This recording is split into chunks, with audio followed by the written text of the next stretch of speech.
जिन्होंने जातिगत वैमनस्य पैदा करने की कोशिश की है उन पर देशद्रोह का मुकदमा है। अगर आप मनवा नहीं सकते हैं केवल पिछड़ू बने रहने से कोई लाभ नहीं। हमारे समाज के हर आदमी का व्यक्तिगत अपमान, उनको नोटिस दे रहा हूँ, उनके खिलाफ मुकदमा किया जाएगा जैसे राहुल गांधी में सरकार त्यागी की पत्नी और मामी का अपमान किया गया, पुलिस तक ने अपमान किया, FIR हुई। समाज हो, कश्यप समाज हो, त्यागी समाज हो, इंगित करके नाम लिए गए हैं। इसका मतलब कहीं ना कहीं हमें कमजोरी, ना मुझे लाठी से डर लगता है, ना मुझे जेल से डर लगता है। कौन करेगा मुकदमा देशद्रोह का? मैं तो कर ही रहा हूँ, नोटिस लिखवा रहा हूँ। मुख्यमंत्री जी ने एक शब्द अगर स्वतंत्र देव जी के भाषण के बारे में कहा नहीं, लेकिन मेरे केस है, मुझे भी बहुत लोगों ने वोट दी थी, मेरे केस नहीं दी। ज्यादातर लोग भारतीय जनता पार्टी को वोट देते रहे हमारे समाज में। आज हमारे समाज के लोगों ने ये सांकेतिक धरना ज्ञापन देने के लिए रखा है, और इसलिए रखा है वो सारी बात आपको मालूम, लेकिन वो शब्द मैं कहना चाहता हूँ किसी वक्ता ने नहीं कहे, क्योंकि वो सामान्य व्यक्ति नहीं कह रहा है, वो उस व्यक्ति ने कहे हैं जिसने भारतीय संविधान की मंत्री पद के लिए शपथ ली। उन्होंने कहा है कि आज से 9 साल पहले इस प्रदेश में कश्यप समाज की बेटी, सैनी समाज की बेटी और त्यागी समाज की बेटी को लोग उठा ले जाते थे, बलात्कार करते थे, उनकी हत्या करते थे, उनकी FIR दर्ज नहीं। संविधान की शपथ लेने वाला अगर ऐसा व्यक्ति वैसे फैलाने की बात करता है, हमारे वकील लोग बैठे हैं, वो देशद्रोह की धारा में आता है। अगर यहाँ कानून का राज है, मुख्यमंत्री योगी जी बार बार कहते हैं कि कानून का राज है, प्रधानमंत्री जी भी कहते हैं कानून का राज है। अगर कानून का राज है तो क्या देशद्रोह का मुकदमा नहीं होना चाहिए? साफ लिखा है, मैं वकालत की है 45-46 साल, जो शब्द उन्होंने प्रयोग किए हैं वो IPC में जुर्म है, देशद्रोह का अपराध है। मेरी पहली आप लोगों से सलाह है, तय करने वाले आप लोग मांग रखिए, जिन्होंने जातिगत वैमनस्य पैदा करने की कोशिश की है उन पर देशद्रोह का मुकदमा करना है। दूसरी बात मैं आप सबके बीच घोषणा कर रहा हूँ, मैंने तैयारी की हुई है, ये हमारे समाज के साथ, हमारे समाज के हर आदमी का व्यक्तिगत अपमान है। व्यक्तिगत अपमान में उन्होंने हमारा अपमान किया है, मैं उनको नोटिस दे रहा हूँ, उनके खिलाफ मुकदमा किया जाएगा जैसे राहुल गांधी।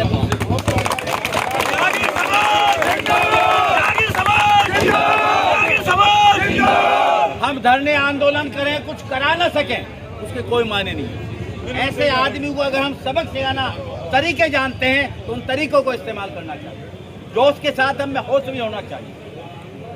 इसको कोई अदालत नहीं बचा सकती, कितना भी वे पक्षपात करें। एक जातियों का, 3 जातियों का नाम लेकर उनके बेटे, या तो उदाहरण दें, मैं दे रहा हूं उदाहरण आपके सामने। नोएडा में सरकार त्यागी की पत्नी और मामी का अपमान किया गया, पुलिस तक ने अपमान किया, FIR हुई क्या? कौन सा राज है जिसमें त्यागियों की बेटी के अपमान के FIR नहीं? बताइए। सोनी कश्यप कांदले के अंदर बलात्कार किया उस बच्ची के साथ, उसकी हत्या कर दी गई, 2 महीने तक कोई FIR नहीं हुई। बालिग त्यागी मालूम होगा तुम्हें, प्रदर्शन हुए, एक राजनीतिक पार्टी ने उस परिवार को 5 लाख रुपए दिए, तब योगी जी की नींद हुई, और 2 महीने बाद FIR हुई, 10 लाख रुपए दिए गए और वो ऐसे उदाहरण इनके सरकार के अंदर है कि ऐसी घटनाएं भी हुई हैं, रिपोर्ट दर्ज नहीं हुई। अगर आप ऐसे उदाहरण नहीं दे सकते तो आपने हमारे समाज का अपमान किया है। हमारा समाज अपमान का बदला लेना जानता है। 1980 में जब माया त्यागी कांड हुआ था, मैं खुद नसीब मानता हूँ, मैं 1 महीने मुजफ्फरनगर की जेल में रहा था। पुराने के बहुत लोग मेरे साथ, आनंद त्यागी वगैरह से पता मर गए, वो भी मेरे साथ बंद रहे। चौधरी चरण सिंह हमसे मिलने जेल में आए थे, और नतीजा ये हुआ, लोगों को फांसी हुई, उम्र कैद की सजा हुई। तीसरी जो बात हुई वो मैं यहाँ उसको समर्थन नहीं करता, हमारे समाज के लोगों ने हत्याएं तक की उनका बदला लिया। तो ये समाज, चाहे सैनी समाज हो, कश्यप समाज हो, त्यागी समाज हो, इंगित करके नाम लिए गए हैं।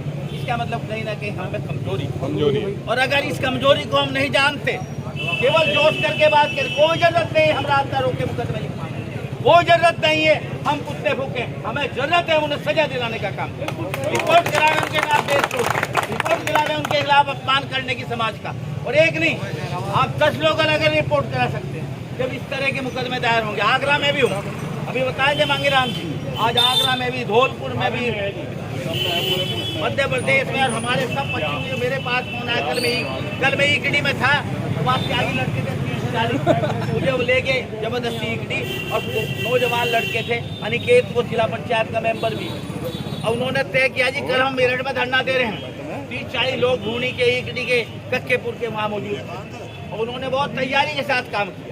आप अगर इतनी अपनी शक्ति को एक जोश के साथ, एक तरीके के साथ लगाएंगे, तो मैं आपके सामने ऐलान कर रहा हूं, मेरा इसमें बहुत लंबा तजर्बा है। भारतीय जनता पार्टी की सरकार जमीन पर है, आप में वो शक्ति है,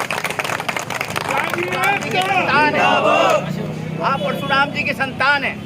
अपनी शक्ति का सदुपयोग करना जानिए, अपनी शक्ति को कैसे प्रयोग किया जाता है वैसे जानिए। हम ना लाठी खाने से डरते हैं, मेरे शरीर पर सैकड़ों लाठियाँ पड़ी हुई, सैकड़ों बार मैं जेल गया हूँ, ना मुझे लाठी से डर लगता है, ना मुझे जेल से डर लगता है। लेकिन सही बात के लिए, इससे सही बात आपके अपमान के अगर कोई आज तक हो सकती तो बताइए, कौन करेगा मुकदमा देशद्रोह का? मैं तो कर ही रहा हूँ, नोटिस लिखवा रहा हूँ, तैयार कराइए। अगर ये नहीं करते 156(3) में वकील करेंगे, खड़े यहाँ वकील संदीप त्यागी, विजय त्यागी में खड़े बहुत वकील बैठे करेंगे, मुकदमे दर्ज कीजिए, तो ये पता लग जाएगा कि किस तरीके से अपमान करने के मायने होते हैं। और मैं बता रहा हूँ, उत्तर प्रदेश के मुख्यमंत्री जी की बात मुझे दुख के साथ कहना पड़ रहा है कि जब ये बात मंत्री जी कह रहे थे, प्रदेश के यशस्वी मुख्यमंत्री जी वहाँ बैठे हुए थे, और उसके बाद मुख्यमंत्री जी ने अपने विचार रखे।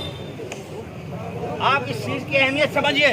और मुख्यमंत्री जी ने एक शब्द, भैया मुख्यमंत्री जी ने एक शब्द अगर स्वतंत्र देव जी के भाषण के बारे में कहा होता, इसका मतलब मुख्यमंत्री की मुख सहमति थी। अगर मुख सहमति ना होती तो तभी कहते कि मंत्री जी के इन बयानों से मैं सहमत नहीं। तो उनकी मौजूदगी में, उनके भाषण से पहले बोल रहे हैं मंत्री, अपमान नाम लेके कर रहे हैं 3 जातियों का।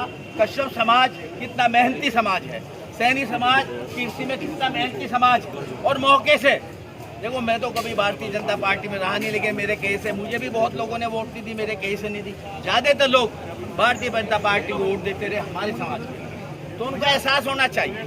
अगर आपका सम्मान कहीं नहीं है तो सम्मान कराना सीखिए। ये बैठे बॉबी त्यागी, जब घटना हुई श्रीकांत की, गए वहाँ अपने राष्ट्रीय अध्यक्ष के पास, कहा बयान दीजिए हमारे विरुद्ध और कार्रवाई कीजिए। क्या तो आपकी इतनी हैसियत होनी चाहिए कि अपनी पार्टी में अपनी बात मनवा सके, और अगर आप मनवा नहीं सकते हैं, केवल पिछड़ू बनने देने से कोई लाभ नहीं।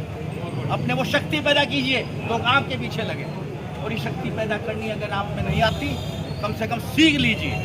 उसके लिए आंदोलन की, लड़ने की, मेहनत की जरूरत है। और मेहनत की बात हमें मत सिखाओ, हमारा लंबा इतिहास है। और मैं चैलेंज से कहता हूँ, जितने राजनीति में लोग जिंदा हैं जिले में, मेरे से ज्यादा लाठी किसी ने नहीं खाई, मेरे से ज्यादा जेल कोई नहीं गया होगा। ऐसा नहीं है कि यो हमारा आज भी थी, हम भी नौजवान थे। और आपके राष्ट्र कवि जो आपके सम्मान के प्रतीक है, रामदास सिंह दिनकर ने लिखा है, कृष्ण केवल एक ही लाइन में पढ़ूंगा कि अब समझौता नहीं, रण होगा। वो रण अब लाठी से नहीं है, बंदूक से नहीं है, रण अपने सम्मान को बचाने का अदालतों में भी है, वो रण अपने सम्मान को बचाने का मशीन में भी है। ये तय करना आपका काम है, इस तरीके से आप अपने अपमान का बदला लेते हैं। मैं तो आपके सामने घोषणा कर रहा हूँ, मैं स्वतंत्र देव को डिफामेशन का नोटिस दे रहा हूँ, मुकदमा कर रहा हूँ। दूसरा मुकदमा भी कीजिए, प्रेस में भी दे देंगे, और आप कार्रवाई कीजिए। और अगर आप इसे अपमान नहीं मानते, कल हमारे बुढ़ाने में कई 100 कश्यप लोग थे, उन्होंने घेर लिया तहसील को, एसडीएम ज्ञापन दिया और ये कहा कि अगर इसका हल नहीं निकला अभी तहसील में काम नहीं होने देंगे। ऐसे यहाँ भी 3 दिन पहले कश्यप समाज के लोग यहाँ भी ज्ञापन देके गए।